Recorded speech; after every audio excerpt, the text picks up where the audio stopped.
ఇప్పుడు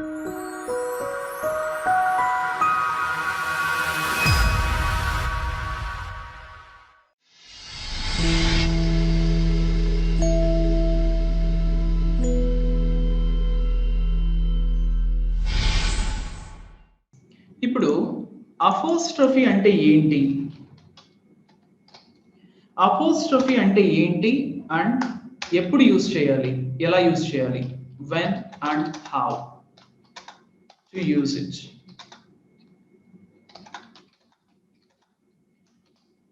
అపోస్ట్రోఫీ అంటే ఏంటి, ఎలా యూజ్ చేయాలి అంటే చెప్తాను. ఈ అపోస్ట్రోఫీ ఎక్కడ యూజ్ చేస్తారంటే, మీరు ఈ ఎగ్జాంపుల్స్ ని గమనించండి ఒకసారి. గౌరీ అంటే గౌరీ, అదే నేను గౌరీ యొక్క అని చెప్పాలి, గౌరీస్ అంటాను. అంటే పైన ఒకటి ఏదైతే ఒక లైన్ చిన్న కనిపిస్తుందో మీకు కామా లాగా పైనుండి కనిపిస్తుంది కదా, దాన్నే అపోస్ట్రోఫీ అంటారు. దాని పక్కన నేను ఎస్ పెట్టానంటే ఏమైంది, గౌరీస్ అంటాం. అంటే అర్థం ఏంటంటే గౌరీ యొక్క, గౌరీ యొక్క అంటే ఏంటి, గౌరీ యొక్క ఏదో చెప్తున్నాము. ఏం చెప్తున్నాము, గౌరీ యొక్క రెస్పాన్సిబిలిటీ అని చెప్పాలి. It is Gowri's responsibility, it is Gowri's responsibility అంటే అది గౌరీ యొక్క రెస్పాన్సిబిలిటీ అన్నమాట.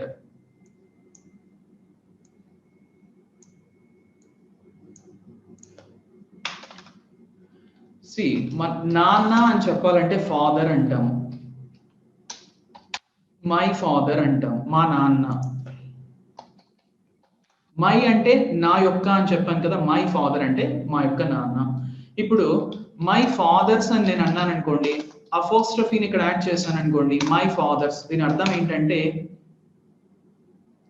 మా ఫాదర్ యొక్క,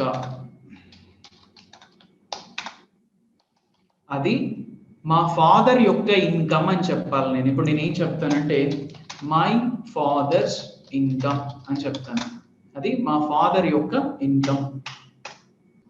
రఘు అనే ఒక వ్యక్తి గురించి నేను మాట్లాడాలనుకుంటున్నాను. ఇప్పుడు నేను రఘూస్ అన్నాను అనుకోండి, రఘూస్ అన్నాను అనుకోండి, ఇక్కడ అపోస్ట్రోఫీని యాడ్ చేసి ఎస్ పెట్టాను అనుకోండి, దాని అర్థం ఏంటి అంటే రఘు యొక్క. ఇప్పుడు రఘు యొక్క క్లాస్ అని చెప్పాలి నేను, రఘూస్ క్లాస్ అని చెప్తాను, రఘూస్ క్లాస్. అపోస్ట్రోఫీ యూజ్ చేసి దాని పక్కన మనం ఎస్ పెడుతున్నామంటే ఎవరి నేమ్ అయితే యూజ్ చేసామో వాళ్ళ యొక్క అని చెప్పడం అండి. ఇప్పుడు మనం అపోస్ట్రోఫీని ఎలా యూజ్ చేయాలో తెలుసుకున్నాం. మరి ఈ అపోస్ట్రోఫీ యూజ్ చేయకుండా ఇంకో రకంగా ఏమైనా మనం రిప్రజెంట్ చేయొచ్చా వాళ్ళ యొక్క అన్న సెన్స్ ని కన్వే చేయడానికి? రైట్, ఏం చేయొచ్చు మనము అంటే అపోస్ట్రోఫీ ఎక్కడెక్కడైతే మనం యూజ్ చేస్తామో అక్కడ మనము ఆఫ్ అనే ఒక పదాన్ని మనం యూజ్ చేయొచ్చండి. ఆఫ్ అనే పదాన్ని యూజ్ చేయొచ్చు అనమాట. ఆఫ్ అంటే మీనింగ్ ఏంటి, ఆఫ్ అంటే మీనింగే యొక్క అండి. ఆఫ్ అంటే మీనింగ్ ఏంటి అంటే యొక్క. క్లియర్? ఇప్పుడు చూద్దాం అపోస్ట్రోఫీ యూజ్ చేసిన చోట మనము యొక్క అన్నదాన్ని ఎలా యూజ్ చేస్తామో ఇప్పుడు చూద్దామండి.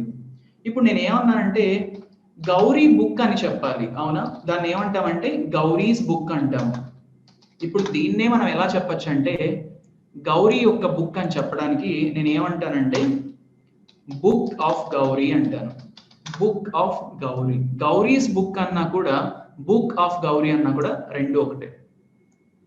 రఘుస్ క్లాస్ అన్నాను అనుకోండి, రఘు క్లాస్ అంటున్నాను, దీన్నే మనం ఎలా చెప్పచ్చు అంటే క్లాస్ ఆఫ్ రఘు అని చెప్పచ్చు. మై ఫాదర్స్ ప్రాపర్టీ అంటున్నాను, మై ఫాదర్స్ ప్రాపర్టీ అంటున్నాను, దీన్నే మనం ఎలా చెప్పచ్చు అంటే ప్రాపర్టీ ఆఫ్ మై ఫాదర్ అని చెప్పచ్చు. మా ఫాదర్ యొక్క ప్రాపర్టీ. ఆఫ్ వాడుతున్నామంటే యొక్క. సో ఇక్కడ అపోస్ట్రోఫీ ఎక్కడెక్కడైతే యూజ్ చేస్తూ ఉంటారో మీరు దాన్ని ఆఫ్ తో కూడా చెప్పచ్చండి. ఇక్కడ బ్యాంక్స్ రెప్యుటేషన్ అని ఉందండి. బ్యాంక్స్ రెప్యుటేషన్ అంటే బ్యాంక్ యొక్క రెప్యుటేషన్. దీన్నే మనం ఏం చేయొచ్చు అంటే రెప్యుటేషన్ ఆఫ్ ద బ్యాంక్ అని కూడా యూజ్ చేయొచ్చు, రెప్యుటేషన్ ఆఫ్ బ్యాంక్.